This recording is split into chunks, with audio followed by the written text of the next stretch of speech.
Boom! Bet you didn't expect that, you bastards. Anyway, yep. I may as well get the swearing out the road right away. I've got my old mucker, Del Boy. How the hell are you, Del? All right. Had a good week. Thank you very much. And yourself? Oh, not too bad. Nah, not bad.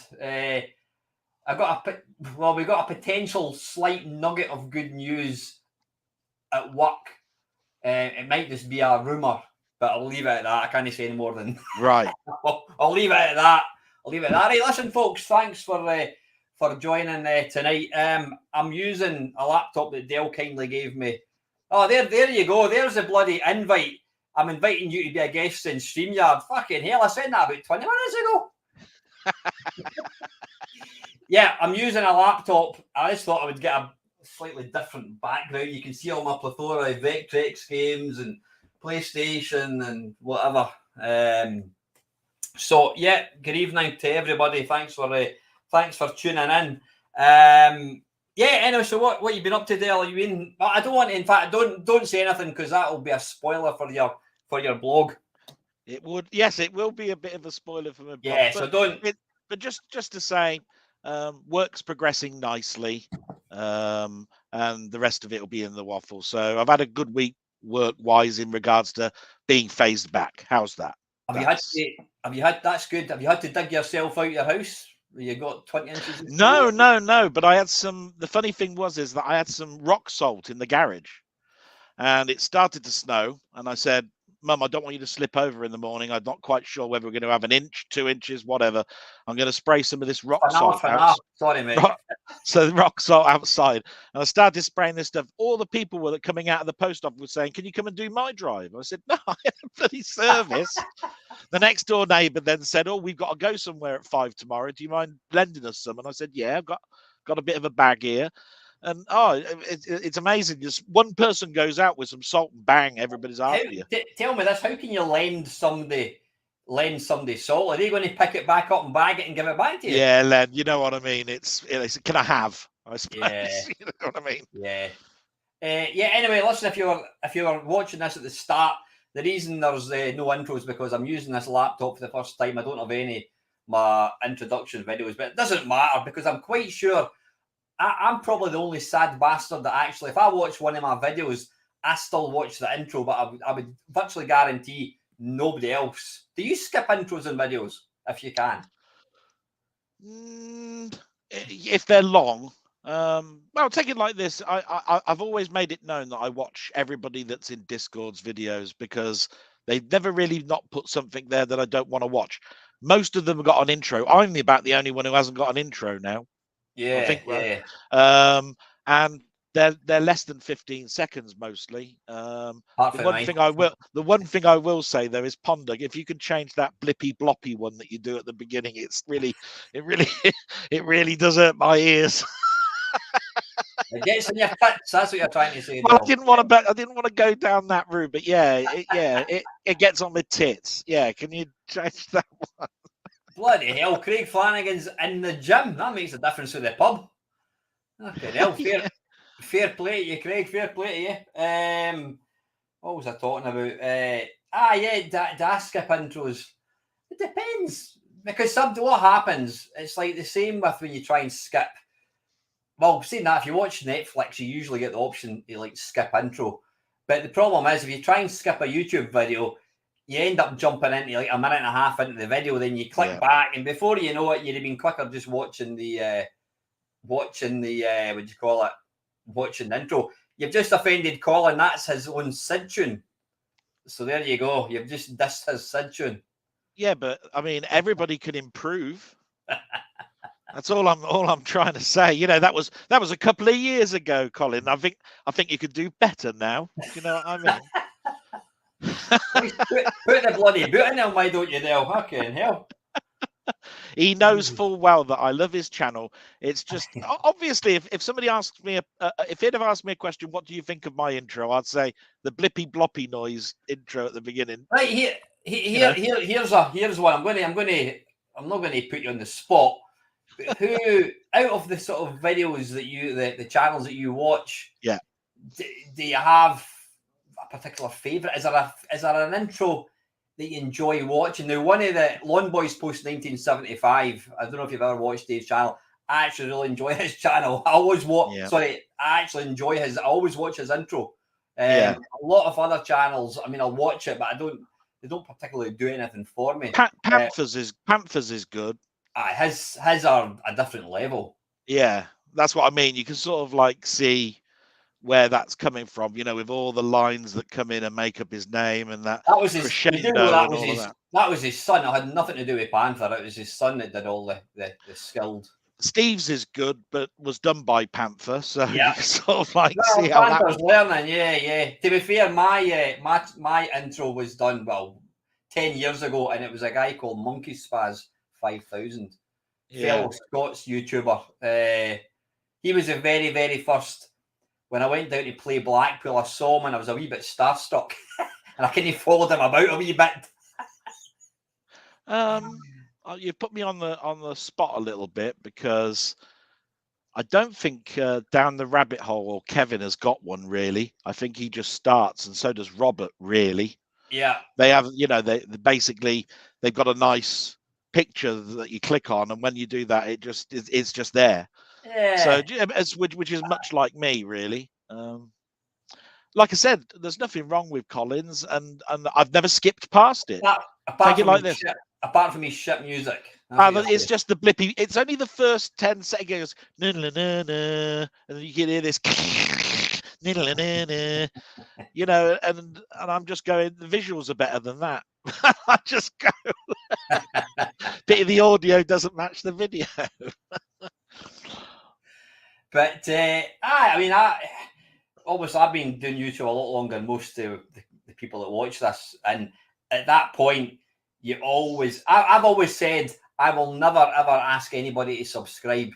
That's not technically true, because for the first probably 6 months, it was watching other videos, and what you always said at the end was, "Thanks very much for watching. Please comment, like, and subscribe." And I used to say that, and I never really dawned on me what I was actually saying. I just said it because that's what you said. Please. Everybody else was saying it. You thought you'd follow suit. Yeah. I didn't really think about. One I've never said for years is like the bell. Please click on the bell. The one that gets on my tits really is as soon as you start watching a video, before they even get into it, right away, before we go, please hit the like and subscribe. And if you feel really clever, why not consider Patreon? You know what I mean? Yeah, it annoys me because it's like before as well. They use the word before. Well, I'm only going to like it after I've seen it. I'm not going to like something that I've never seen. Yeah. That's just a bit stupid. Yeah, that's if there's one way it's going to make me not subscribe, is for somebody to say, please subscribe. I don't think ever that I don't think I've ever subscribed to something that I haven't watched at least 3 or 4 of their stuff before I've actually, you know, gone down the route of I'm going to subscribe to this, because I want to know more about the other stuff that they might do, or whether everything is similar or there's differences that make it unique enough for me to actually subscribe, you know, because if I've got 15 other Atari people doing Atari stuff, why am I adding another one? It's got to be something different, you know what I mean? Yeah, actually, one of my favorite intros is one of my own intros, but it's not my handiwork. Well, it is, but the bit that makes it fun is it's down the rabbit hole when he does his what's in the box. Yeah. I never actually knew what that was. I didn't realize it. Was it something 12 Monkeys or something? What's it called again? 7. The film 7. Oh, it's the end scene where there's something in the box which, you know, at the end of the. Well, you see, if I tell you what's in the box, that ruins it. So no, but it's pretty obvious what was in the box, and it wasn't nice. But Kevin. So who's Kevin meant to be? Who's he meant to be? The detective, not Morgan Freeman, the other one. Pitt, yeah, but I've forgotten the detective's name, if you see what I mean. The detective has just come in to a new city with his wife. The first case that they're doing is a murder that seems to be based around the 7 deadly sins. Yeah. Morgan Freeman is the cop that's about to retire. It seems to be his last case. He doesn't really want anybody working with him. He didn't even really want the job. He just wanted to finish his desk job and go. But they told him he had to do it and mentor this new person coming in. That was pretty much the. I think I've seen it. I think I've seen it once. But intros. Why were we talking about intros? I can't remember. Because I didn't have an intro in this video. That's right. That's why. So anyway, listen, folks. Tonight, Dale and I are going to talk about the emulation. It's a subject that's close to most kind of retro gamers' hearts for different reasons. We're going to talk about early emulation, various ways to emulate, good points, bad points, various emulation solutions. The Meister, that's another way, although people will be going, that's not emulation, but for the purposes of emulation, the Meister's a bloody emulator, and I'll not hear any word said against it. So anyway, emulation, Dale, when did you first become aware of emulation? And see, when I think about it, even the word emulate, I don't think I'd ever really used the word emulate until emulation came along. It's one of those things where I mean, if you really want to think about it, some people will turn around and say, I want to emulate this person. I understand what the meaning of the word, but it wasn't a word I really heard getting bandied about until. And that therefore you could sometimes turn around and say that's copy, and then you could turn around and say Etch-a-Sketch, the old toy where you drew a line and it drew on the other side, is emulation, because you're sort of. So if you look up the word emulate, would it say copying something? So well, could you this is what it says, because I knew you were going to ask that question, and it's got effort to match or surpass a person or achievement, typically by imitation. The success is inspiring emulation from others. But in computing, it's reproduction of the function or action of different computers, software systems, etc. That is the definition. Check you prepared bastard. Bloody hell. Oh, I'm nothing but if when I get a phone call that says, by the way, you bastard, you got 20 minutes. Oh shit. 30 minutes. I'm gonna I'm gonna sort of like go, right, he's gonna talk about emulation. I'm gonna look at what the noun is. Technically, could you call Rory Brenner and Mike Yarwood, for all these old fogies, could you call him emulators? Wow, they're emulating, aren't they, a particular person? It does say imitation. Yeah, they're not trying to surpass. They're not trying to be better than, but they're trying to copy. But surpass is used in that word because you're helping others to emulate or surpass what their heroes are. So in other words, Muhammad Ali would be my hero, and I'd say I want to be just like him but better. So you're emulating Muhammad Ali, but I want to be better. So on the flip side, could you say I'm going to download a Spectrum impersonator? No. I would say that's the because computing emulation, as it says, has got a different definition. Yeah. Anyway, I know we're talking shite. I'm just being a twat like I normally do. So anyway, what was your kind of earliest experiences of emulation? Yeah, I mean, I tried to think about this, and I kept coming to a full stop on it because did holding one of those handheld Pac-Man things count as emulation? Because it was emulating a Pac-Man game, but it's not, is it? Yeah, I mean, you could technically say it probably is, but we'll stick to kind of software emulation. So when we come to software, I'm trying to think, but I remember that I was getting nostalgic about the Commodore 64, and I'm pretty sure the C64 was the first thing I tried to get working on my PC as an emulator. I'm pretty sure, but you know, there was all of the Nintendo 64 emulation. There was MAME at 1998. I mean, you're jumping way ahead here. So did you never? I mean, you had an Amiga before most people, didn't you? I did, but I didn't try and emulate anything on it. Did you not? So No. did you never? Because when I got my Amiga 12, not 1200, my Amiga 500. Yeah. I remember, I think it might have been, I don't know, it was Amiga Format or Amiga Power. I saw the adverts at the back of the magazine for, it wasn't called Spectrum Emulator, it was play Spectrum games on your Amiga. Yeah. Excuse me, and I sent off for it. Excuse me, it was like £5 or something, and I got a couple of floppy disks. And there was I don't know, there was a handful of games. And yeah, I mean, it wasn't great. It ran slower than normal. I think it probably ran at maybe 2/3 the speed, but the sound was pretty crap. Yeah.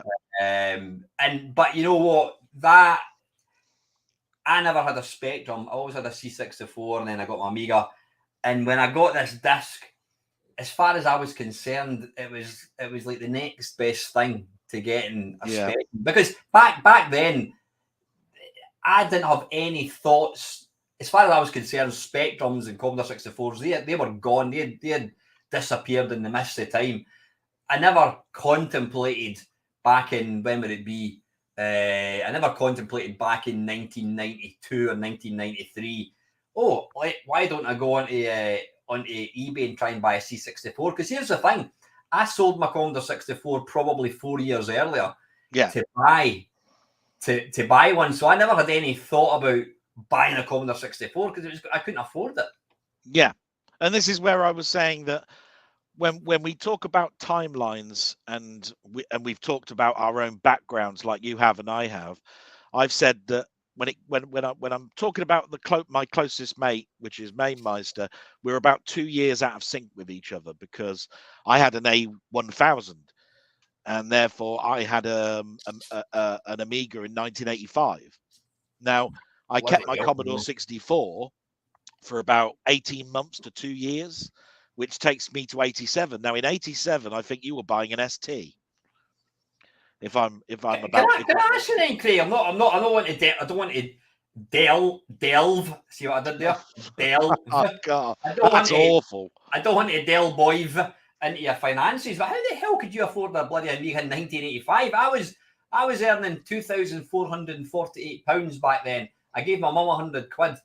There was no way I could afford that. It's a little bit harder for me to explain, but it was a present based on how close I was to being an adult.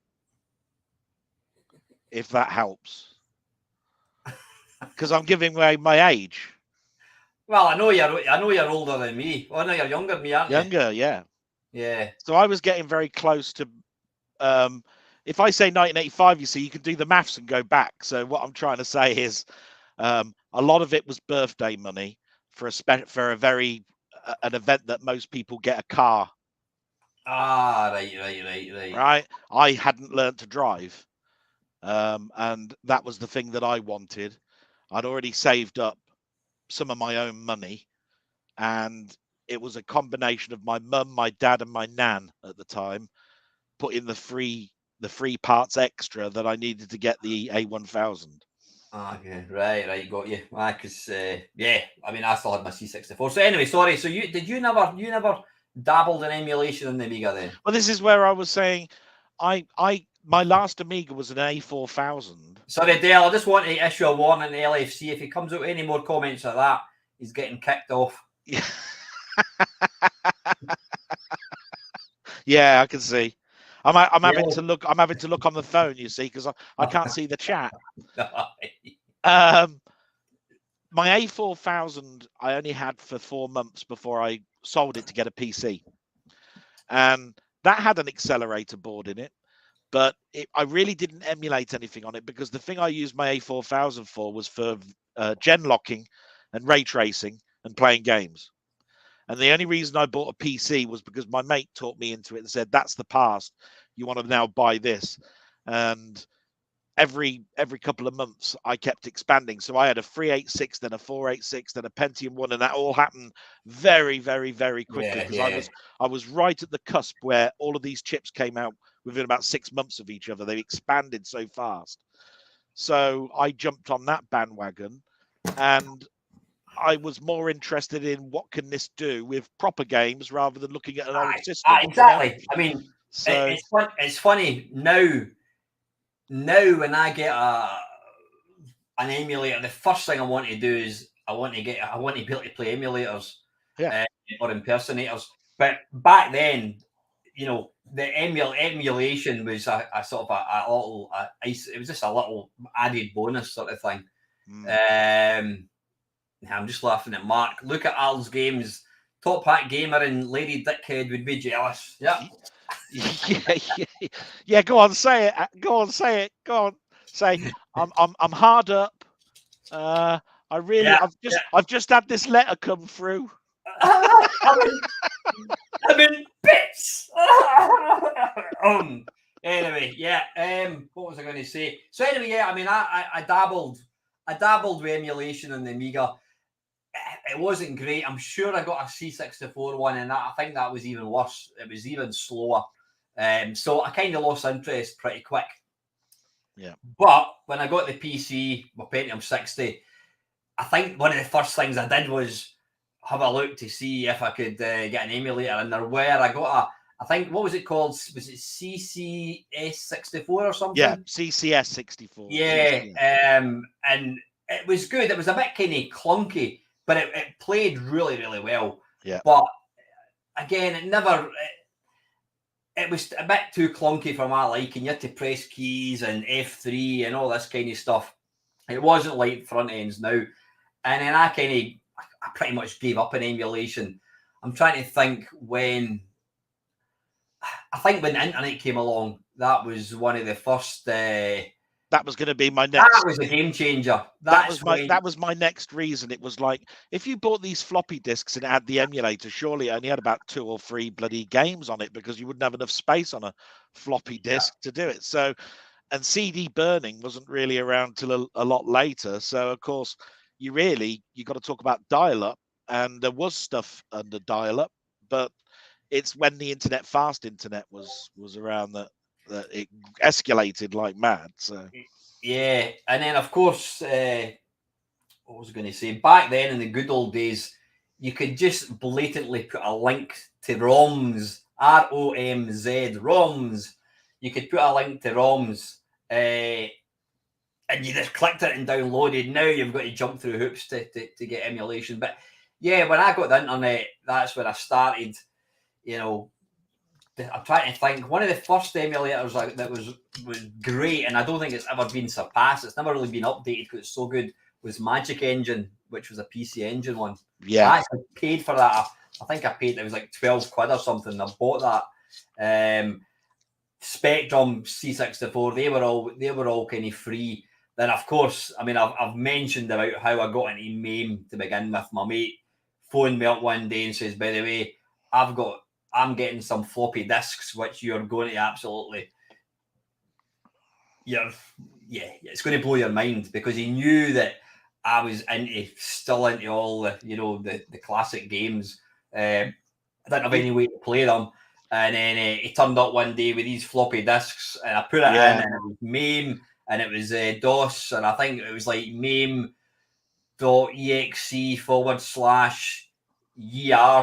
or Galaxian. And then there we go. Actually, because Colin's just reminded me, because he's put Bleem written down there, and I know exactly what he means by that. Bleem, if I actually think back further, I reckon I started my emulation journey, with Fred Fish public domain discs. Now, we haven't talked about public domain, but I did buy a lot of public domain discs back in the day. I bet you any money that on one of those discs, and I'd have to look and see if I've still got them, there might be a very, very early emulator on there. Yeah. And I've just forgotten about it, because when I think back at emulation, I think of the big steps have already been taken, and I'm playing now on the proper big boy stuff. That was, I mean, public domain libraries was kind of the internet. That's where you got software from that wasn't readily available out of Virgin. You went to public domain library and you bought sound mods or SID tunes or whatever. Yeah, but you see, the reason that brought back that memory is because Bleem, from what I remember, was actually advertised in magazines. That's how serious they were. That's how serious they were. And even Napster was so serious it had adverts. you know, to get your music download, join Napster. I remember all of that. So I think Fred Fish was probably out of public domain. Just to kind of inform the viewers that maybe anyone that doesn't know what Bleem was, can you explain what it was? It was an emulator for emulating PlayStation 1, if I remember rightly. And it's on the Dreamcast, wasn't it? Yes. Well, yes, it was. Yes. Yeah. But it had many versions. Bleem. I'm pretty sure Bleem was for PC as well. Oh, really? I didn't know that. Yeah. But it basically you put the disc in your console, and basically it gave you a front end for you to then play PlayStation 1 stuff. And did that come out? That came out when the original PlayStation was still and that is why they got into so much problems, because basically they were saying this is emulation, which means it's not a Sony product. We've written it from the ground up. Sony would say you had to dismember our engineering to get anywhere near to be able to emulate these games, which means that you've taken a patented, copyrighted device to bits to do it. So we're saying you need to take it off the market because you're also taking revenue away from us. Because did Bleem, I mean, I suppose technically you could reverse engineer something, in which case they wouldn't have a leg to stand on, but presumably you still have to use the PlayStation BIOS, wouldn't you? That would have been incorporated into the software. Yeah. You see, this is where the big argument of piracy comes in, because a chip is, when you buy a console, you don't expect somebody to take it to bits and then start taking the chips off the board. So I'm just like putting it into such devices that they can actually get the code out of the protected chips that are on the board for somebody to then write a software version of it. You know, I mean, I don't think anybody was thinking along those lines. I need to get a little pop-up thing, a key that every time you say the word bits, we've got George Cropper saying Richards and bits. Yeah, I need an alcoholic drink. Said bits. Bits. I've actually, you know what? Where was it? There it is. Yeah, I was down at. Do you guys have Dobby's garden centres down your way? We've got. I don't recognise the name Dobby's. No, it's. Do you ever notice that garden centres are just a posh? It's for upper class people. Oh, if you want to know upper class, we call them nurseries. Yeah, well, right. They sell overpriced. They sell overpriced food. Anyway, they've got a closing down sale. They've got a food section, but Waitrose has taken over, which means it's going to be even more expensive. But they were selling 3 bottles of that. And it was 16 quid for 3 bottles, and it was down to $3.99. So I thought I'll have some of that. Where's mine? Oh, yeah. Sorry? Where's mine? It's in the fridge. You need to come and get it if you want it. Oh, well, thanks. Yeah, I'll start off now. I bought it for you. The only problem is I need to get a bottle opener. I forgot to open it. Yeah. So, I mean, MAME. So anyway, as I say, I got a disc with MAME, a CD. I got a floppy disk with MAME, and that was it. I mean, you went to Dave's Video Game Classics.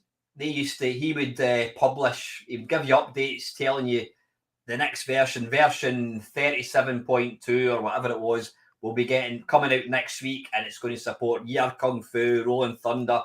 And there was this sense of anticipation, because when I first got MAME, the first thing I did was I went round to my mate's house. He was the first guy I knew to get the internet. And the first thing we did was we looked at the disc, and it's like, right, Galaxian ROMs, right, download Rolling Thunder ROMs. So he managed to find Rolling Thunder, and he downloaded them, and then we zipped them up and we put it into a folder, and it wouldn't work. Well, why is it not working? We didn't realise that. we thought that it would run every single ROM. We didn't realise exactly what it was doing. But that MAME was an absolute life changer, a game changer for me. Probably a life changer, actually. I mean, my name's Meister, you know what I mean? And it's still, to this day, the best bit of software ever. God, yeah. Totally agree. And like I said, I picked up MAME very, very early, just like you. I remember the days when I was on dial-up and I had AOL. So I got sick of that. You got mail message every time I booted up and went online. And then of course I went straight away to look to see whether there was any updates and so forth, just like you were. And I suppose because I was already in the computer industry as my job, I didn't find it too difficult to understand what DAT files were and front ends and engines and command lines to start it all up. But it didn't take them too long before they did a Windows interface version and say, look, here's a main one and here's a Windows version of it. And from that moment on, I think it was just full systems go. It was like Ferrari speed, at getting things done, so. I mean, and then as MAME became kind of, in case anyone doesn't know what it stands for, it's multiple arcade machine emulator. Yeah. People don't know what that is. As time wore on, it did get more difficult to get a hold of ROMs. There was what was the other one? Was it not EMU Plus? Was it not Emulation Station? Oh, I told you what this was. EMU it was mess. Well, Mess was a kind of a different version of MAME. Well, I just knew that it was two totally different things, where one was trying to be arcade, the other one was trying to be emulating everything, C64 Spectrum. That's right, yeah, Mess. And then there was also, began with R, not Radius. What was it called? Rain, R-A-I-N. Rain, yeah. Rain. What was that stand for? That was specifically, though, I think, Rain to emulate some consoles. I think, yeah, but it might have been. No, there wasn't, because then they brought out a CPS-1 emulator, which was specifically to emulate. I think you're right. It was a specific brand. It was like Capcom or something like that. It was specifically for it was CPS something or other. So at that point, the early days of MAME, or the early days of emulation, arcade emulation, you did have various emulators that you would go to. But then over the next couple of years, MAME just kind of took over, didn't it? Oh, yeah. I mean, MAME always sticks to its guns in regards to, we're talking arcade stuff. So although I don't agree that fruit machines and all of that should be in it, I always kept it purely for arcade. Do you know what I mean? Mess, I did have Mess, but Mess was more like a combination of computers, a bit like what Meister is now. It was like, this is a C64 section, a VIC-20 section, a Spectrum section, all on the left-hand side. You had to have BIOSes for all of them to make them work, etc., etc. And it was more, I can emulate a Commodore PET or an Apple II, or it was more the stuff that you could buy and have at home if you were, even if you were rich. But the arcade stuff, I still consider you were really rich if you had an arcade machine in your house. Do you know what I mean? So they were. I know somebody's already put Mess now part of MAME, but I'm talking back in the day. I did count them as two separate things, and I had them both. But I considered myself more in the MAME stable than I was the Mess stable, because I picked and chose the computers I wanted to emulate, rather than have this front end that listed all of these different ones, and half of them wouldn't work because I haven't downloaded the BIOS for it. So it was a waste of time listing all of these computers that were there, because I was never going to try and do them at the time. Yeah, Mark, whatever, saying MAME started off as a gauntlet emulator. Really? I wasn't aware of that. I always thought that MAME's purpose was right at the beginning to do Pac-Man, Space Invaders, the very early stuff, and then they tried to sell themselves off as a historic thing, something to archive for the future, because there's no such thing as a museum where you can build these from scratch again. And so from what I remember reading at the time, what they actually said was, they said that the ability to play a game was it was just a side effect. Yeah, it's a They part didn't. of it. It's like, well, if it worked, great, but at least we've got the code saved. Yeah, they want to get the timing. It's not about being able to play the game. It's about getting the timings and get it all sort of correctly archived. But I understand that. But being able to play. I mean, it's still it blows my mind when you go into you fire up MAME and you see there's probably about, I don't know, there's probably about 9,000 games. Probably there's lots of copies and different versions of the same game, but some really, really, really obscure games that are out there. I mean, I'd be interested to know what percentage of arcade games have successfully been captured. I mean, It means that one person somewhere has had a board and they've managed to. Yeah, they had to approach people that actually had either arcades themselves, or they've gone bankrupt, or people have them in their own personal possession, and ask them to dismantle it so that they could actually back engineer it. We're talking reverse engineering. I do remember, and I don't want to go too far forward. It's just to put a spark in your brain that even with MAME being as popular as it was, it still was in the back end of people's chat. It was only when the Nintendo 64 emulator came out that it was suddenly on the news at 10. Yeah. And when that was out there, then I think that probably just opened the eyes to a million other people now going, oh, there's something called MAME now, is there? And basically then it just exploded. But that's in the future. But those were the two, MES and MAME. Paul Patrick has said Sparkade was his favourite emulator from around 97. I remember that. It was much faster than MAME. And I remember Sparkade, there was.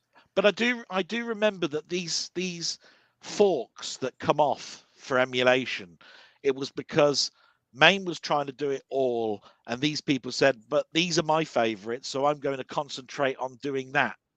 And so they wrote cores for themselves, their emulators to do specific things. Like we just said about Capcom, it only wanted to do CPS 1 and 2. There was probably a Sega one that did System 16 and and so forth.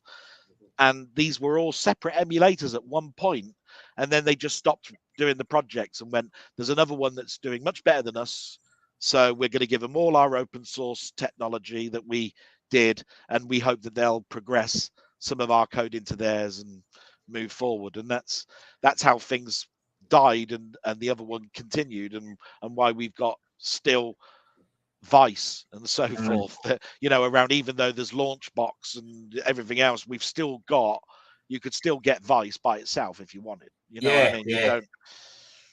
Ben Nice has said they remember MAME when they favoured emulation of Q*bert's sound rather than samples, even though it didn't work properly. I don't remember Q*bert one, but certainly Space Invaders, you had to have sound samples for Space Invaders, and of course the firing sound effect was perfect. Same with Asteroids. Since they've decided, well, they don't really samples is almost cheating. It's not really doing it properly. That's cheating. They've now tried to code in the sound, and it doesn't. Space Invaders sound doesn't sound as good as it used to. Yeah, I remember. Yeah, just like you say, back in the day, and I still think it's in the Windows version of MAME now. There's a folder called Samples, even though it's not used anymore. When you downloaded the ROMs, there was always something that said, and there are 32 separate files if you want the samples for Wizard of War, Gorf, Berserk, and they went in there, and then when you loaded it up, if it found a file in there with the same name in the samples folder, it would load those in at the same time, and you would then have the samples, because they hadn't quite emulated that correctly at the time. So, but what the point Ben was making is that's just kind of emphasizing the point I was making, that the MAME guys, they said that they didn't make it so people can effectively pirate thousands of arcade games. They wanted to archive digitally all these games, and the fact that they took a game, that's what happened. I mean, the back in the day, you would just download, Outrun would come out, you'd go to Dave's Arcade Classics, you'd download Outrun and Space Harrier, and then next month another game would come out. Then it started to get annoying because they would then change it, and then the ROM wouldn't work. And so you then have to go and try and find it. And then it got to a point where it became so big you wanted to try and download I used to sort of download the entire ROM set again, because there was a piece of software called, was it Clear MAME? Clear MAME, yeah. I've got more chance of writing a AAA game on my own on the PlayStation 5 and trying to figure out CR, whatever the hell it was called, Clear MAME. It was a nightmare. The first time I used it, it fucking deleted my entire ROM set. I must admit, even now they do merged sets and part sets and all that sort of stuff. And with everybody's speed of the internet just going through the roof, I just wonder how much longer it's going to be before they go stuff the part incremental bits. We're just going to issue out the whole new ROM set, and you just basically just do all of that. I mean, it's one of those interesting things, but yeah, I update my MAME quite often, and I still use a DAT program to check the ROM sets, but I don't do it half as much as I did back in the day, because back in the day, it was one of the things that I just did every day.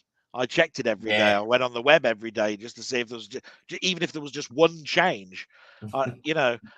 But now it's like a couple of months will go by, and then I'll go, what? They've released 3 versions in those last couple of months. Oh shit! I'll have to download the whole lot again then, because I can't be asked to just find out in the last 3 releases what these are. So do you still periodically download the latest version of MAME? Yeah. Do you? I've not. I mean, the last version of MAME I got, it's probably about 5 years old, but it works. It just works. I mean, what games are they still adding games? Yeah, they are, but there's less adding now, more corrections.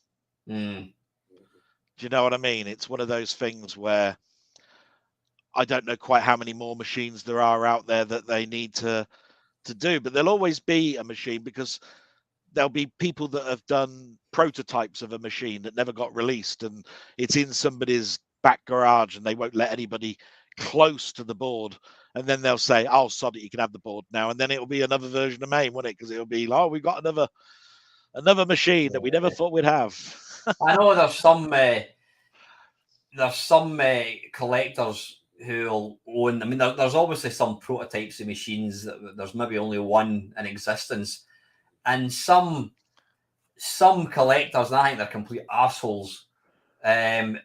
They'll own a machine that nobody else has got, and they'll refuse to let people get the ROMs. Is that because they want to justify the high price, because they think, well, if I sell the ROMs, then everybody can play it and nobody's going to want to buy it? Well, there's the fragility side of it, in case, well, if you bust it. Well, but then there's the other thing that says, I'm the only person who's got this, and that means I'm the only one. I can take this round to some event, and I can probably charge them extortionate money to have it at this event, this arcade event, because nobody's seen this machine. It was in development and never came out, and all of that, and that means I get royalty money. You know, it's like money coming into me. If I give this to MAME, nobody's going to be interested in having an event anymore. So, you know, because anybody can play it. So yeah, possibly. Mark, whatever, saying MAME version 0.1, 0.1. It came out in 1997 and it supported Pac-Man, Pengo. Jesus, is there a worse game than Pengo apart from Rainbow Islands? Crush Roller and Ladybug. That was MAME version 0.1. Well, I remember Pac-Man it specifically being one of the quintessentials. I mean, I think Galaxian would have been probably the 0.2. Yeah, that was the version. Do you know what I mean? Because I'm pretty sure that was the target type of machine that they wanted to do. You know, Space Invaders must have been in 0.2. You know. Yeah. So I mean, obviously, MAME. You could talk about MAME forever. So other emulators, obviously, you know, emulators, the C64 and Spectrum, they were always the two that really, you know, the quality of emulation got good pretty early, because I suppose technically they're quite easy machines to emulate when you take the power off a PC compared to like a Commodore 64. But there was always other computers. I mean, Atari, that was quite an early emulator, Amstrad, all the kind of 8 bits. The Commodore Amiga, that took quite a while before you could get something that was actually worth playing. Yeah, well, even when we're talking now about this emulation type scene and those machines, at the particular time that they were becoming of any worth, a lot of the companies had gone bust or didn't care. Do you know what I mean? I mean, if you wanted a Commodore 64, you still needed the kernel, you still needed a Spectrum innards to do it. That was sold to Amstrad. Amstrad then pulled out of that type of market and couldn't care less. CPCs don't sell them anymore. Why are we caring? Apple weren't as big as what they were back then. You know, did they care that you were trying to do an Apple IIe that was back in 1978? I'm pretty sure didn't care less.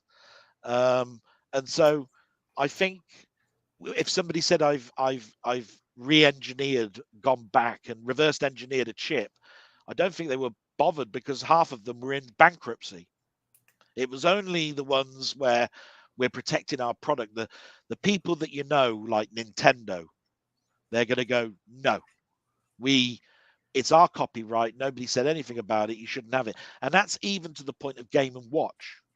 They had so many clones going around of Game & Watch in Japan in their own area that they couldn't stop.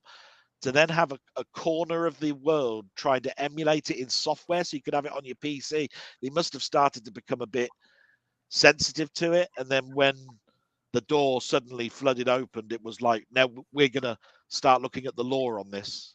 And that's when all of it came to a stop. Commodore was bought by so many different people. When the Amiga stopped, it was bought by Enco or Ensa. I forgot what their names were. It went through so many different names. Gateway bought them at one point. Yeah. And you got to remember. Was it LNX? Yeah, something like that. Something like that. I'm sure I remember back in the sort of late 90s. And they protected the rights of those workbenches and kickstarts and all of that sort of stuff to death because they were still putting those types of chips in other products that weren't named Amiga. So they went, no, you don't do that. Yeah, I think that at what point do you think emulation became a sort of underground kind of ESCOM? That was it, Ben. Thank you. ESCOM, yeah. I knew it was something like that. Aye, I was close with LNX. Yeah, emulation was it was a thing that kind of geeks kind of did, and nobody else knew what the hell it was. Yeah. And then I think you might have been right. You touched on it earlier on when UAE Ultra ULE, I think was it called, something like that. Yeah. Which was it emulated the Nintendo 64, specifically Mario 64. Now, interestingly, I'm kind of affiliated to Retro and Limb, which is a website for all things retro. It's gaming, TVs, films, whatever. And Steve, he runs Retro and Limb, he had a website, and then he got to hear about. I think somebody contacted him. The author of that Ultra ULE contacted him and says, by the way, I've got this emulator which emulates the N64. Do you want to host it? And he went, yeah, bloody hell. Because, I mean, bear in mind that the N64 hadn't been out for very long. It was still the console to buy. So Steve hosted Ultra ULE, and overnight the website went down because it just got absolutely hammered. If you go to the Retro and Limb website, there's a bit of history about it. It's quite interesting to know. But it was Steve that hosted Ultra ULE, and yeah, I remember downloading it, and it was a bit of bollock to get running, but I still remember running it and thinking, "Fucking hell!" Like I said, I can remember the news the news because they actually showed it running. They actually showed it running in just wireframe, and then they showed it running with the polygons filled in without texture mapping. And they were saying, look, you could this thing could actually go to a higher resolution than the actual machine itself. And that's when I went, Nintendo must now have seen this across the world, this article, and they must have then gone, yeah, stop. Yeah. You know what? You can't blame them. You can't blame them. No. If you brought out some fantastic invention and then next week I bring out something that does exactly what you're doing but for free, you're going to go, wait a minute, fucking just behave yourself, you know what I mean? Yeah. Well, a machine that you can still buy on the shelves, and you could have Mario 64 on your PC that you just bought last week. Well, yeah. So yeah, I think that was possibly when all these companies started to sit up and take notice, and furthermore, things like the PlayStation, Sega Saturn, they started like Namco. They started to release. I know you'll find this hard to believe. Namco do on occasion release packs of their games. Namco Museum. I don't know how many hundreds of versions they've released, and it's always the same shit that they pack it with. Yeah. Pac-Man. There's all these games that I've never heard of. It's never the ones you want to play. Yeah. Volume 8. Yeah. So I mean, I think on the PlayStation you had Namco Museum. I think it went to 1 to 6, and then you go. There was different ones, but yeah, all these companies suddenly thought, wait a minute, we could still be making money here, and we're going to clamp down on these pirates who are offering software for free and allowing you to play our games for nothing. Yeah. Then, of course, moving on, when you got things like the I don't know, the Xbox 360, you could download Xbox Live games, so you could download Track and Field, you could download Time Pilot, Gyrus. I'm just trying to think. Well, it was either the Nintendo DS or it was the Nintendo Wii that introduced me to Nintendo saying, you can play all of our old shit now with this special emulator that you can install onto our front end, and you can then join our shop and buy it for $4.99, and you're playing a SNES game and you're playing a NES game and all that sort of stuff. And the front end of the DS and the Wii were sort of similar, but it was like a TV block. You know, they do it even now on the Wii U and all of that sort of stuff. You know, and you were playing their software and you were buying the game twice. You know, it was like on cartridge, it was 35 quid. You could buy it from our shop for £4.60, and I was going, this is a bargain. You know, I'm playing Super Mario 64 on my DS. And it's the Nintendo 64 version for £4.50 again. Yeah, you know. And I thought it was great until I realized, yeah, you are buying it again, you know, and it is emulation. And I'm going, yeah, of course. So, I mean, at that point, I think that's when things changed. Companies started to realize, wait a minute, this is our intellectual property. We can still make money on these games. So you can just, and then I think they put like a cease and desist across the internet. And it is now more difficult to get a hold of ROMs. Whereas back in the golden days of emulation, you could just, I mean, Dave's Arcade Classics, he would literally say 17 new games, links below, and you just went click save as, click save as. Yeah. Or you could just go highlight all, save as, and it would just download. Then you got download managers and God knows what else to Oh, yeah, because my internet would constantly disconnect, and it would be like, it's got to start off from the middle again, honestly. It can't start from the no.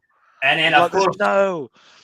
And then, of course, it got 10 times worse when bloody Neo Geo games got supported, because you had to download like a 3.2 meg file. Yeah. That was your internet tied up for the rest of the night. Yeah.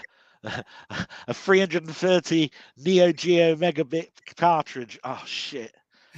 Now it's the 100 mega version. Oh no! So I mean, fast forward to where we are now. There's very, very few probably machines that haven't been emulated. I mean, RetroArch. Would you say that's a kind of a bit of a game changer for sort of PC and whatever emulation? Of a way, because RetroArch with a launch box front end is sort of like doing your favorite machine at the moment, the Meister, because it's cores. It's like a framework that looks just like the PS3, where you put all the cores into a specific cores, and then you tell it where the folders are for the ROMs, and it combines the two, and your Meister is core driven. So basically it's following suit. Obviously I want you to talk about the Meister later on, but RetroArch is the software version of that. Yeah. If you see what I mean. To be fair, it does do a better job with some emulators. I mean, like X68000, Sega Saturn. The standalone emulators for these aren't the greatest, but Yeah. RetroArch seems to kind of. It's got MAME integration, but I never use MAME on it. And I'll tell you the reason why is because it tells you there are 6 cores for the MAME, and it doesn't tell you what version it is. So I don't know what ROM sets I'm supposed to use with it. So they confuse me with RetroArch and MAME, even though I know it's possible to do. I'd rather keep MAME separate. I just don't bother with it, you know, in RetroArch. So before we move on to I'll tell you what, we'll move on to various ways to emulate. I mean, you can emulate on your PC, your phone. You can emulate in your phone. I got right into that to begin with. I had the entire MAME ROM set on my phone until I realised I never ever played it. It was one of these things. I'd be at work and somebody would mention Pac-Man. I go, Pac-Man? When did you last play that? Oh, I've not played that for 40 years. Look at that. There you go, Pac-Man. What's that you're running? Oh, it's emulators. Oh, name another game. But yeah, phones, obviously, you've got consoles. You can now emulate in consoles. And then there's dedicated bits of hardware, things like the what do you call it, GPDXD. There's various Japanese and Chinese little machines that run Android, and you can just run them. I mean, it's you can emulate in every single thing nowadays. It's just it's incredible. So, I mean, why emulate? Why would you want to emulate? I think there's many reasons for it. Some people, it's a nostalgia thing. Another thing is portability for some people. Before we move on to portability, nostalgia. For me, it's the ability to play systems that I never could own back in the day. Yeah. It's like a toy shop of systems. Because nostalgia can be from a perspective of what you had, but nostalgia could also cover a period of time. Yeah.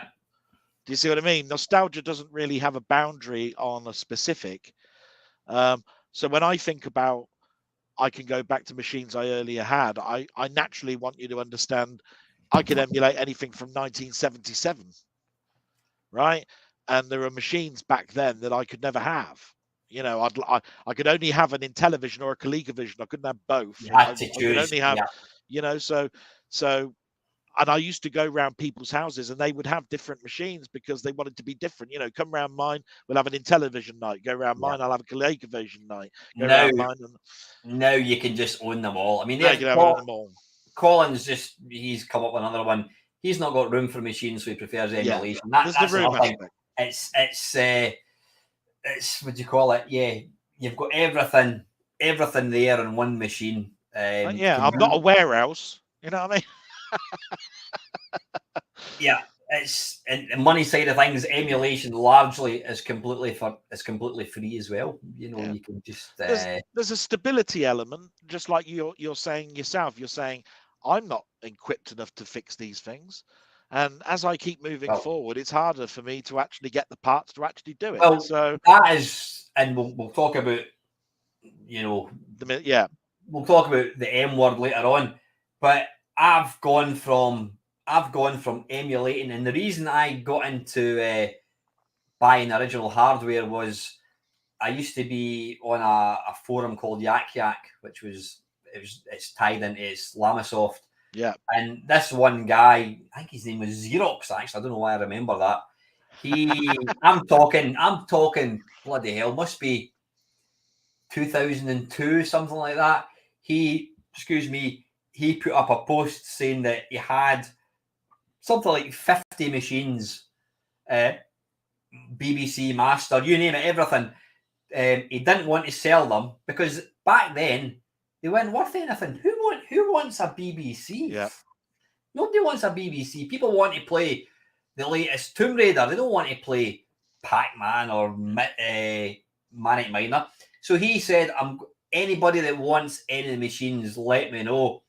So I'm like, fucking hell. So I said, can I get a BBC and a VIC-20, please? So he sent me a BBC Master. he sent me a Vic 20, and he sent me, I think it was a Dragon 32.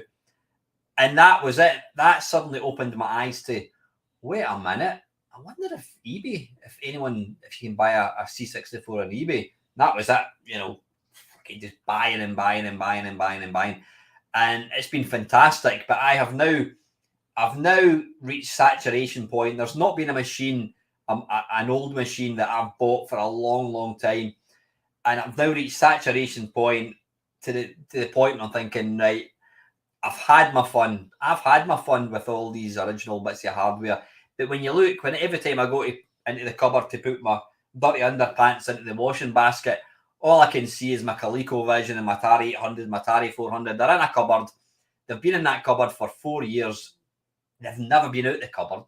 Yeah. And then I mentioned it a while back. I'd already got my, what do you call it? Well, I'll talk about it. I had a multi-SCART cable connected to SNES, Mega Drive, PC Engine. Then I got a Neo Geo, which I plugged in. And then I switched the Neo Geo on, the PC Engine light came on. I'm like, why is that on? And it was, the PC Engine was switched off. So I switched the Neo Geo off, and the light on the PC Engine went off. And when I switched the PC Engine, Neo Geo back on, the light in the PC Engine came back on. I thought, why the fuck's it doing that? So I unplugged it, and lo and behold, the PC Engine didn't work.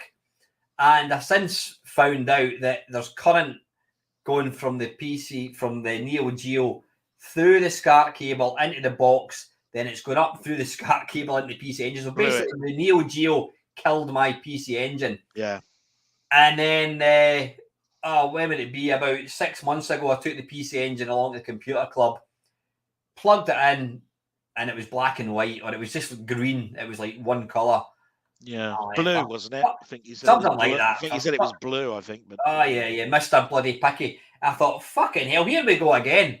So one of the guys that watches my channel, he's really he's a awesome guy. He's fixed so many of my computers for me, forever indebted to him. He said send the PC Engine down to me and I'll have a look at it. And it found out that it was the mod chip that was needing thinged. But anyway, cut a long story short, it just made me realise, because one of the viewers commented and says, the way that the PC Engine has been manufactured, it's not a question of if it stops working, it's when. It says it will. There's nothing surer. It will stop working. I thought, this was before I got it fixed. I thought, right, you know what? I've had enough. I'm not buying another PC Engine to sit under my table and not get used. And at that point, I just thought, right, I want to move house maybe 2-3 years' time, maybe more. I love having all these machines. If I'm being brutally honest, I'm not getting any younger. I would rather have some savings than have redundant hardware sitting in a cupboard that 6 months ago it works perfectly. I go to use it, doesn't work. Like, there you go. It's gone from something that I could have sold for 200 quid 6 months ago is now worth 50 quid because I'm going to sell it for parts. So I thought, right, you know what? Yeah, that's a long way of saying owning original hardware is lovely, but be prepared to be disappointed. Unless you can fix it, you can mod it. Unless you're like Gadget UK, he can do all manner of stuff. He's fixed numerous machines for me over the years, which has been great, but I don't have that expertise. And you're going to end up having stuff that just doesn't work. I mean, I've the amount of machines that I've sold as for parts over the years is ridiculous. 20 quid for a Commodore 6. I think I sold Panther UK something like 4 or 5 Commodore 64s for like 50 quid because they weren't working. But in hindsight, you realise that you could sell these, but I don't mind that. They've got a good home, but for people like me who are thick when it comes, I can't fix electronics. Listen, I'm gonna go and get a bottle opener for my cider. You keep the troops entertained. I'm going to let Archie out for a piss as well. Yeah, well, I'll start talking a little bit about. I'll be back in 2 seconds. So, on top of what Al's just said, I mean, I'm going to hold my hands up and say that I was brassic. I didn't just have enough money for anything. I bought my SNES. The SNES console was very expensive when it comes to cartridges, and my mate had got a Mega Drive, which I'd sold earlier on, but he had a disc system for his Mega Drive, and he could dump cartridges to disc and then load them back in. It was called the Magidisc, I think, on the SNES. So I found the same magazine he'd got, where there was these people selling a floppy disk drive with this header that goes on the top of your SNES, and all you needed to do was have a proper cartridge, and I think it was Pilot Wings or something like that in the top, and you could dump any cartridge. And this was at a time when Blockbusters were renting cartridges, because Blockbusters were led to believe if it's on cartridge, you can't copy it. So there was loads of shops that suddenly started opening up that you could rent cartridges from, and they must have known after a while, because I would get a cartridge and I would take it back the same day and say, I didn't like that. Can I give you it back and get another game, because that one just doesn't won't do it for me and my brother or something, because I'd make believe that I had a brother or something, right?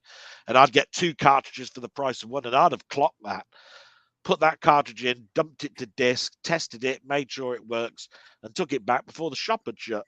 Yeah, I was a Captain Pugwash, and I have to turn around and say it was at a time where I just couldn't afford it, and the demand for me to play different games every week was just so high, because I was in a job that I didn't like.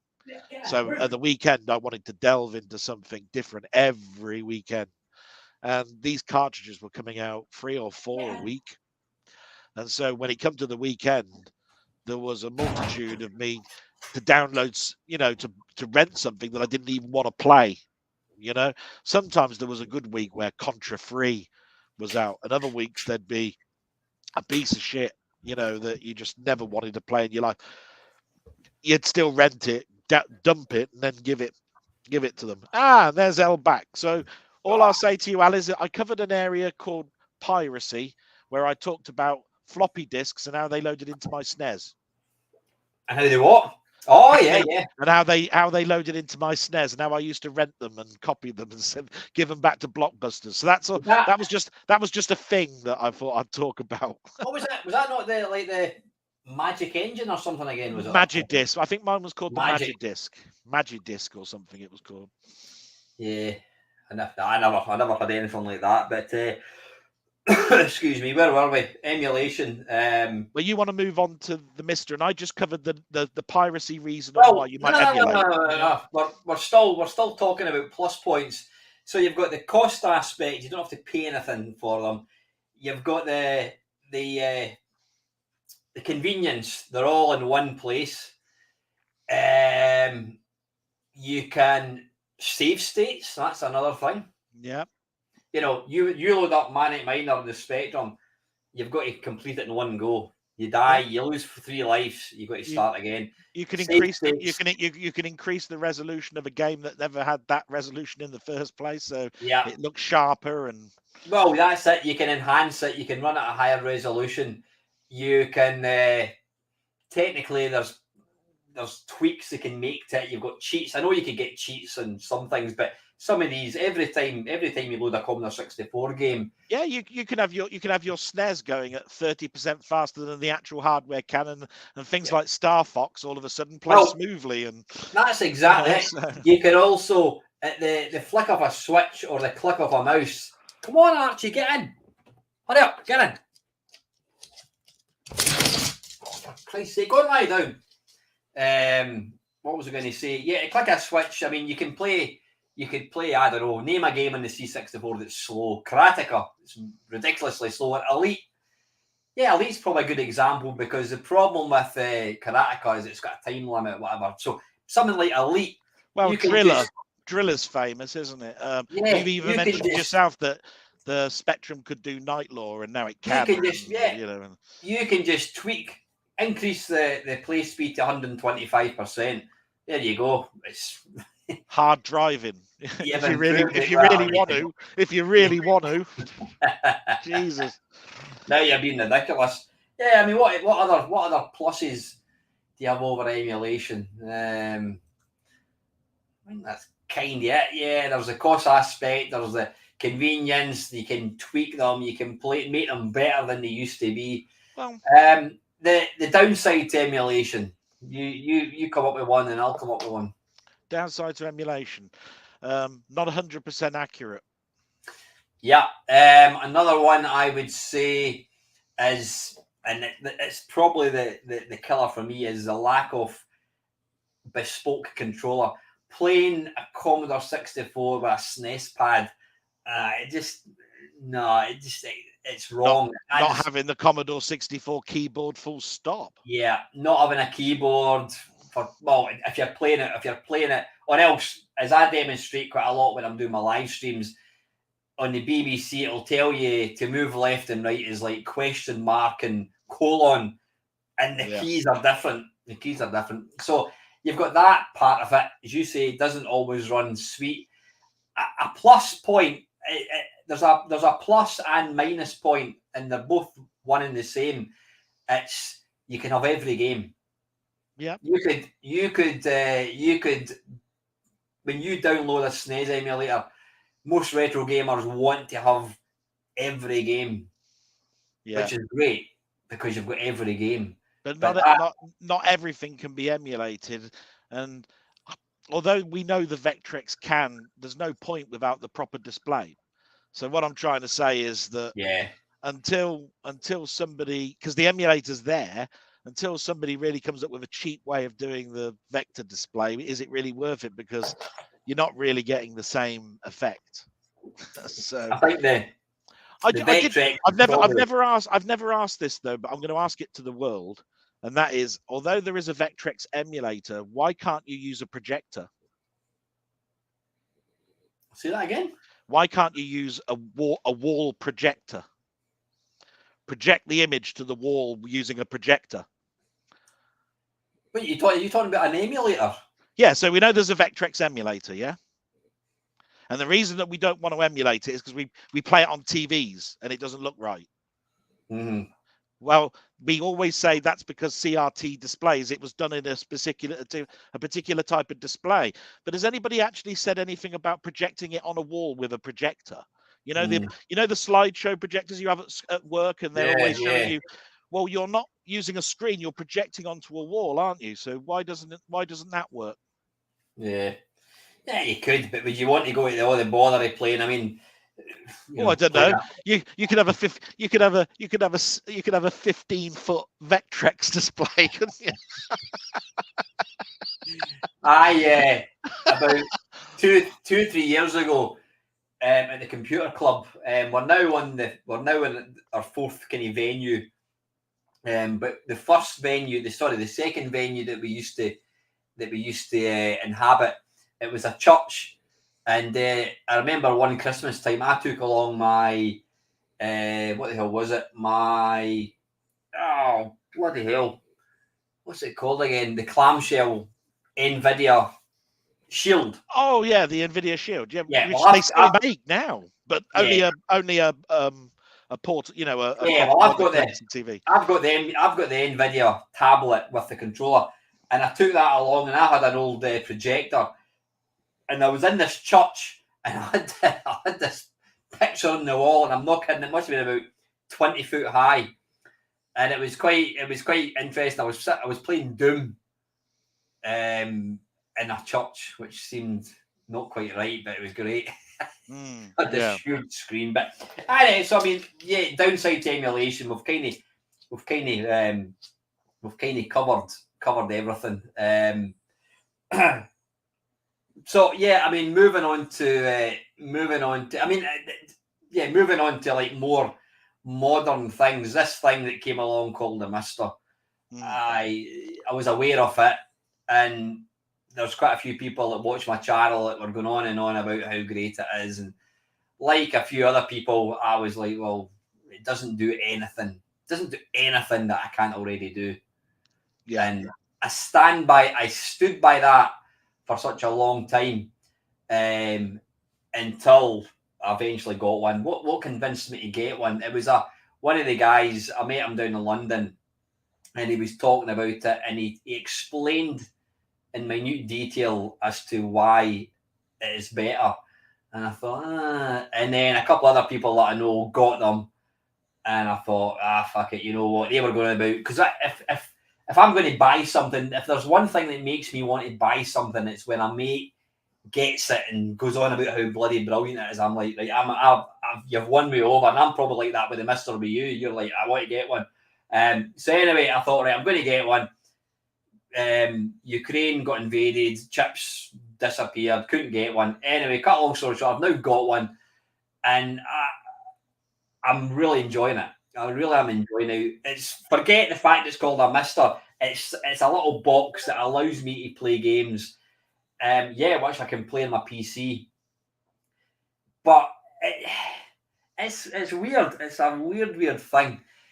It kind of feels when I use it, it kind of feels like I've gone back 20 years. I've got a little black screen and I've got to type in commands, and it's like DOS. And you're limited to games. There's not as many games, but they just play brilliantly. They play brilliantly, and it's so subtle. It's difficult to explain. Now, I'll be honest. If somebody was to show me, if somebody was to show me, I don't know, Sonic running and saying, "There you go," is that a Meister or is that a PC? I would probably struggle to pick it. But I think if you put them side by side and played them, you would notice it. It just seems to be, from my limited experience, I've had that for about 3 weeks. Everything just seems to be that bit slicker. Everything's just instant. Yeah. The controls instant. And you even mentioned things like, is it Ghosts and Goblins? I did have a look at that. You were mentioning about the background seems to move slightly different. Well, yeah, when I was looking at the Meister sort of at the time that you were considering and saying, no, I don't want one and all of that sort of stuff, we had our discussion, and I told you the reasons why I'm not having one at this particular moment. I didn't dismiss it. It was always down to the fact that I was working 18-hour days. It was in the middle of COVID, all sorts of stuff. But there were lots of videos going on about the pros of a Meister, and I remember seeing that there was one guy, and he showed on his YouTube channel the MAME version of Ghosts and Goblins, and then the Meister version of Ghosts and Goblins.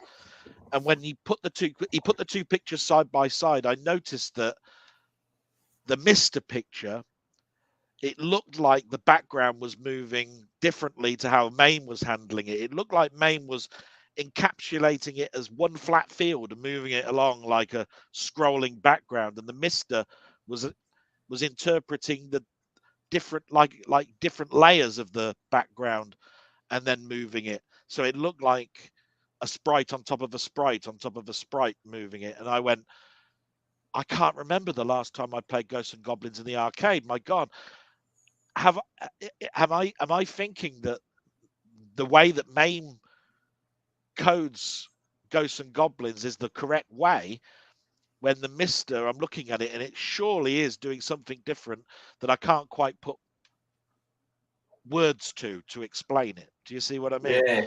So I mentioned to you yesterday a distant memory of that video, and I said, you might want to just go and check Ghosts and Goblins, because I remember seeing this video. We haven't had a chat since, so I don't know quite whether you did. I did. But I did, yeah. You know, I did check it out. I'll be honest, I struggle to see any difference. Maybe if I ran it side by side, I couldn't tell it. I don't know. I mean, Colin Jones, Colin, I think Mark, whatever, they've got Meisters. I don't know if you guys have played Ghosts and Goblins. Is there a difference? I couldn't honestly see it. But it's so subtle. Now, and again, I mentioned to you yesterday, the few games that I've played, arcade games that I've played, I've managed to get almost like high scores on after just a couple of games. Now, I'm convinced it's because it's just running that bit slicker. Because you play it on RetroPie, and that's why I'll probably, I hate to say it because Raspberry Pis with RetroPie are absolutely fantastic. You can get a Pi 4 or a Pi 3 for get it all set up for probably about, I don't know, 50, 60 quid, maybe certainly under a ton. And you've got a system, you can download an image and you've got 50,000 games just there to play. And for your casual gamer, that is awesome. Yeah. But playing a Pi on a modern TV, there's the lag. It's actually stopped me. My go-to game when I'm checking lag is 1942. Yes. You move the joystick, and there's just that quarter of a second delay in it moving, and it actually stopped me. It stopped me playing the Raspberry Pi.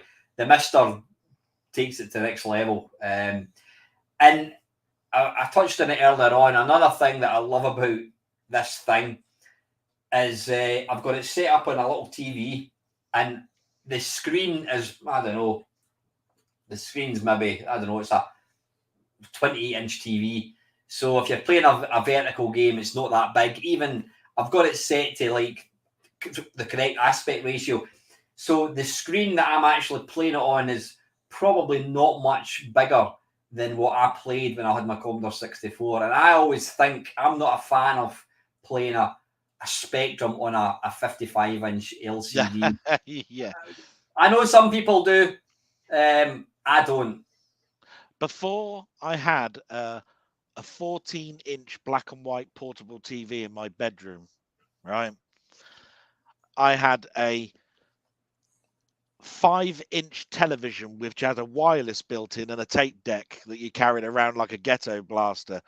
And my computer's plugged into that. And I was programming on my VIC-20 on a 5-inch screen, just like as if I'd got a C64SX, which is the portable Commodore 64, right? And these are the days where I go back and go, but what a great time I had typing in like this. Yeah.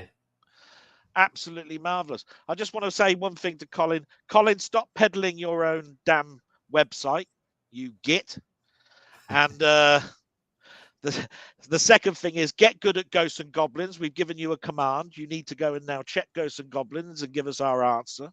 I'm just looking at all of this, Colin. I'm totaling it all up, by the way.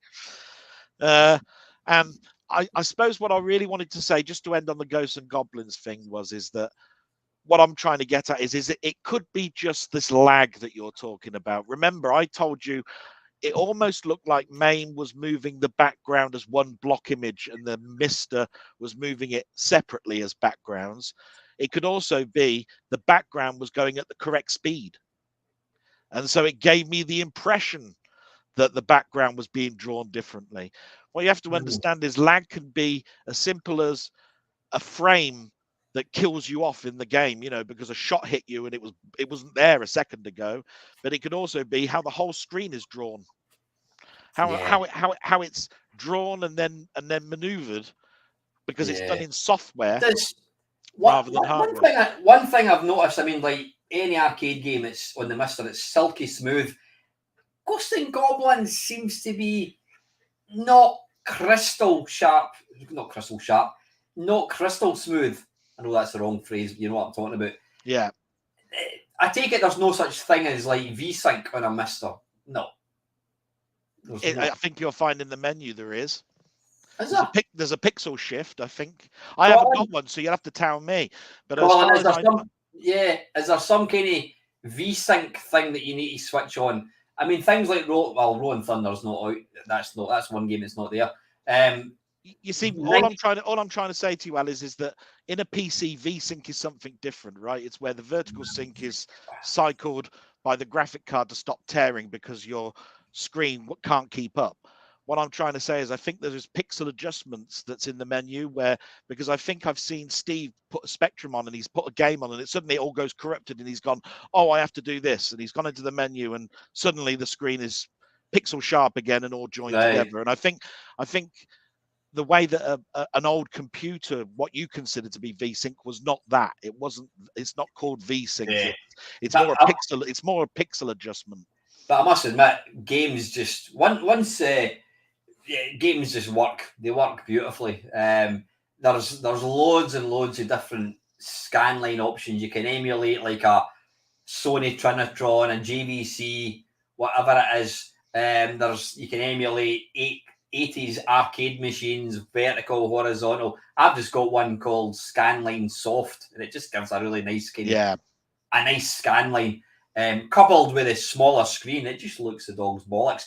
One of the guys, I think it's Alan, he was asking how much is a Meister.